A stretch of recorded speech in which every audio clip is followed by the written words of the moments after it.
Good morning. आज हम पढ़ने वाले हैं चैप्टर सेट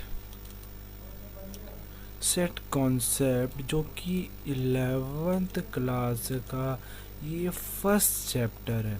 और जब आप 11th में आते हैं तो अगर आप मैथ्स ग्रुप के तो पढ़ना पड़ता है, ठीक है।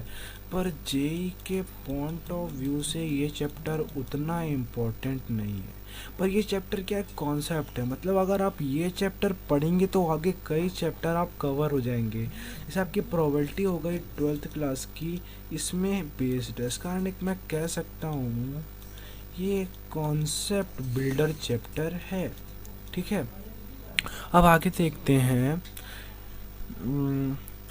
जैसे ये math subject mathematic unit set concept और स्टैंडर्ड 12, ठीक है।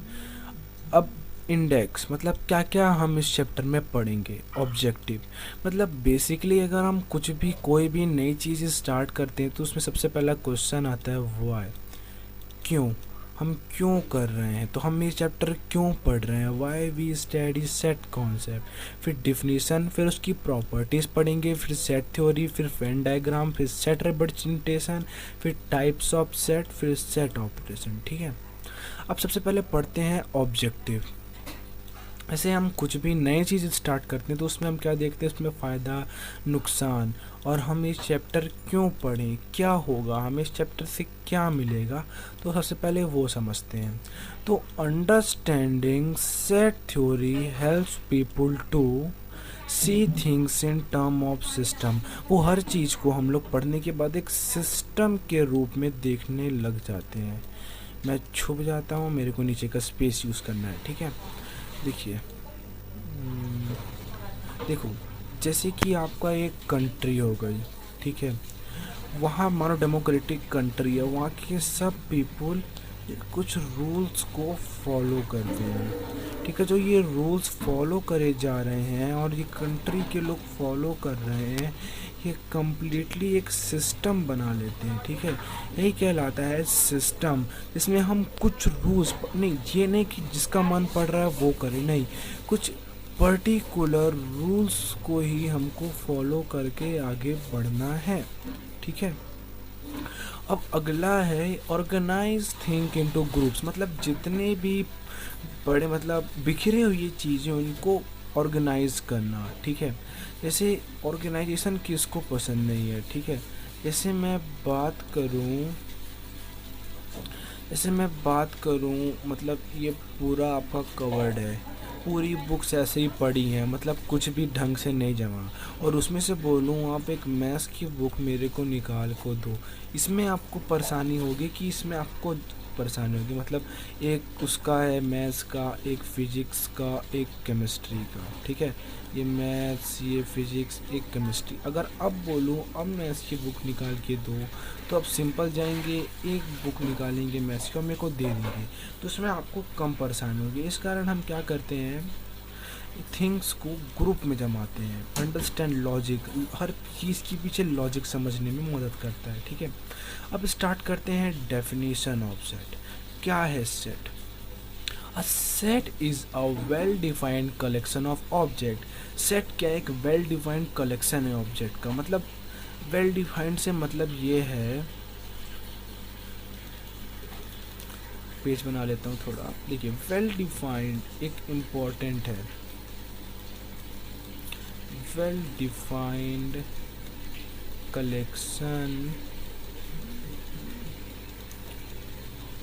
कलेक्शन ऑफ ऑब्जेक्ट, ठीक है।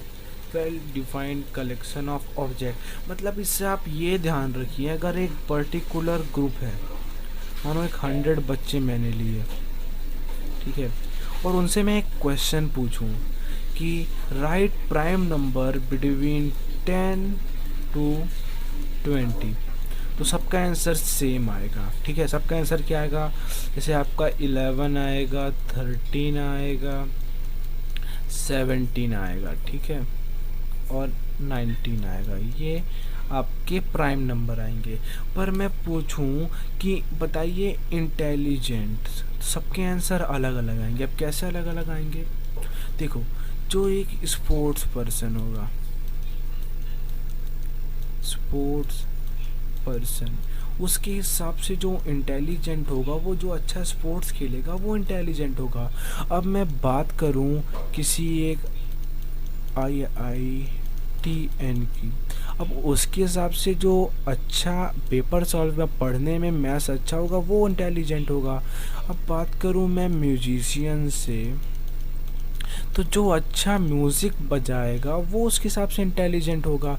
तो तीनों में इंटेलिजेंट अलग अलग है, इस कारण एक इंटेलिजेंट एक सेट नहीं है। अब 100 बच्चे में सब नहीं कि सब स्पोर्ट्समैन हो, कुछ स्पोर्ट्समैन, कुछ IITN, कुछ म्यूजिशियन, सब अलग अलग होंगे, तो सबका का आंसर अलग अलग आएगा। पर मैं इंटेलिजेंट को एक रूल में बांध दूँ, उसके पहले पढ़े थे ना, पढ़े थे कि मतलब वो एक रूल, एक सिस्टम। तो बता दूं कि इंटेलिजेंट वो है जिसके इस साल बोर्ड में 80% से ज़्यादा आएंगे, वो इंटेलिजेंट। हाँ, तब सबका आंसर सेम होगा, लेकिन सिर्फ मैं इंटेलिजेंट करूँ, कुछ किसी चीज़ को रूल से बाउंड ना करूँ, तब दिक्कत है। ठीक है, अब आगे बढ़ते हैं।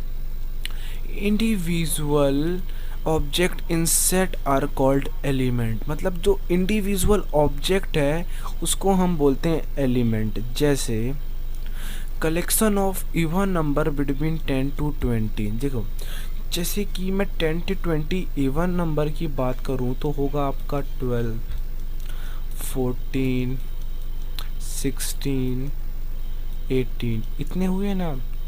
तो जो ये नंबर है, से 12, 14, 16, 18, ये सब क्या है?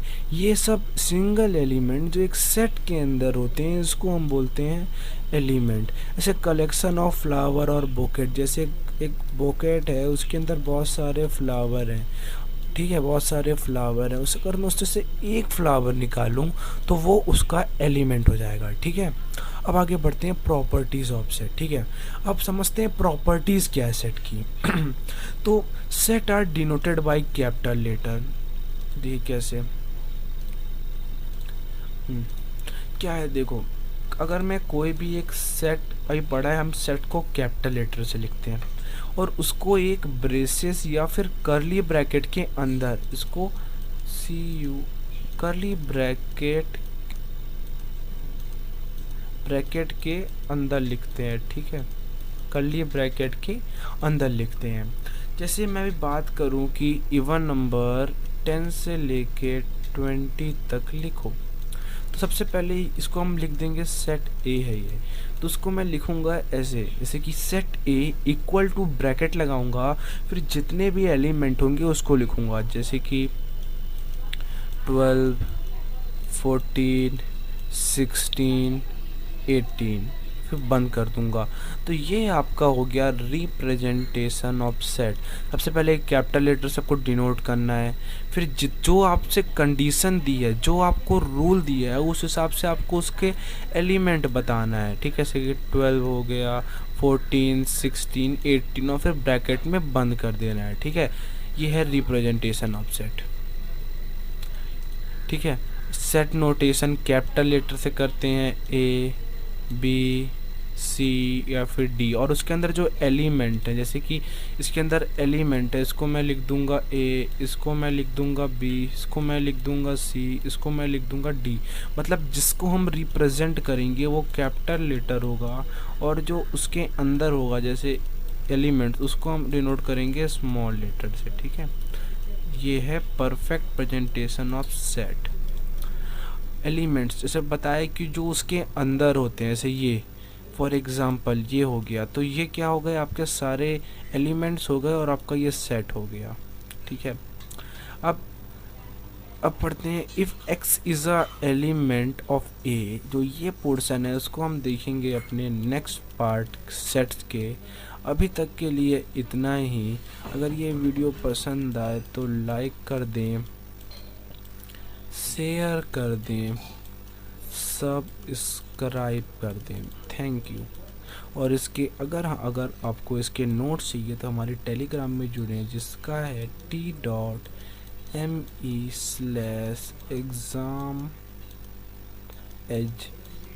ये टेलीग्राम से आप जुड़ जाएं। अगर आपको इसके नोट्स चाहिए, मतलब क्वेश्चन आंसर